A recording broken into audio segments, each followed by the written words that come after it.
Hello everyone, আমরা এখন চলে এসেছি মেলাতে। তো এটা আমাদের দেশবাড়ি শিবপুর। তো এখানে বড় মেলা হয় বৈশাখ মাসের 4 তারিখে। তো আমরা চলে এসেছি মেলাতে।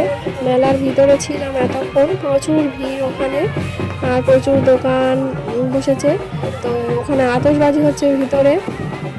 তো ওর জন্য আমার ছেলে খুব ভয় পাচ্ছে, আতশবাজি দেখে খুব ভয় পায়, বোমাবাজি হচ্ছে। তো তার জন্য আমরা বাইরের দিকে চলে এসেছি। আর এদিক থেকে সামনে গেটে এখান থেকে ঠাকুর এখন ঢুকছে, পরপর লাইন দেওয়া আছে। তো এখানেও প্রচুর ভিড়। তো আমরা ওই ভিড়টা একটু কমলে ভিতরে আবার ঢুকবো।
এটা আমার ছেলে, আমার বাবার কোলে উঠে আছে। ও খুব ভয় পাচ্ছে আতশবাজি দেখে, তার জন্য বাবা কোলে নিয়ে ওকে নিয়ে ঘুরছে। তো আমরা এই মেলার বাইরে ছিলাম এতক্ষণ, আর এই মেলার মধ্যে এবারে ঢুকলাম।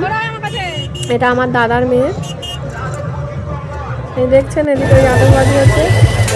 এখানে খুব বড় মেলা হয়, আর আতশবাজি হয় খুব, বিভিন্ন রকমের আতশবাজি হয়।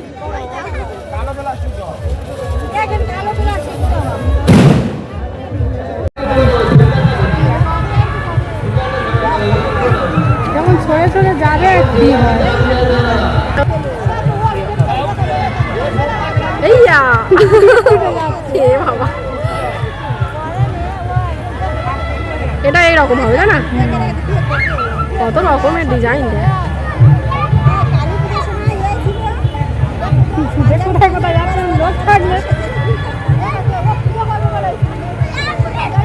এই ফাটলো একটা, এগুলো ফাটে।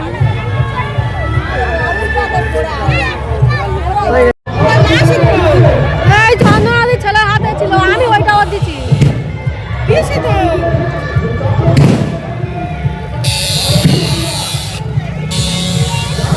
বাবা কি ভয়, ও ছেলে সব জায়গায় নিগারে ভয়টা থাকছে।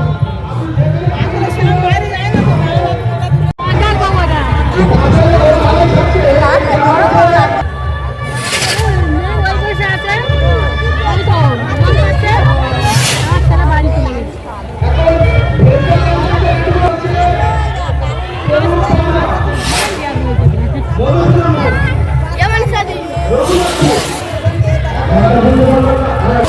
এই মেলায় সারা রাত আতশবাজি হয়, বিভিন্ন রকমের আতশবাজি, দেখতে দারুণ লাগে। কিন্তু আমার ছেলে খুব ভয় পাচ্ছে, তো ওর জন্য ও এখানে ছিল এতক্ষণ, তো বাড়িতে চলে গেছে ওর মাসিমণির সঙ্গে। তো আমরা এখন আছি মেলাতে, এই দেখছি, খুব সুন্দর লাগছে আতশবাজিগুলো। যতক্ষণ ঠাকুর আসবে ততক্ষণই এই আতশবাজি চলবে। ঠাকুর সামরা আসতে প্রায় 2:30 থেকে 3টে বেজে যায়। তো দেখুন কেমন আতশবাজি হচ্ছে।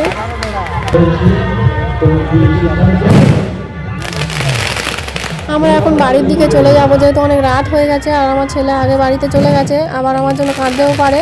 তার জন্য আমরা এখন বাড়ির দিকে চলে যাব। আর কালকে এখানে বড় দলের যাত্রা আছে, তো আবার কালকে রাত্রে আসবো। গুড নাইট এভরিওয়ান, সবাই ভালো থেকো।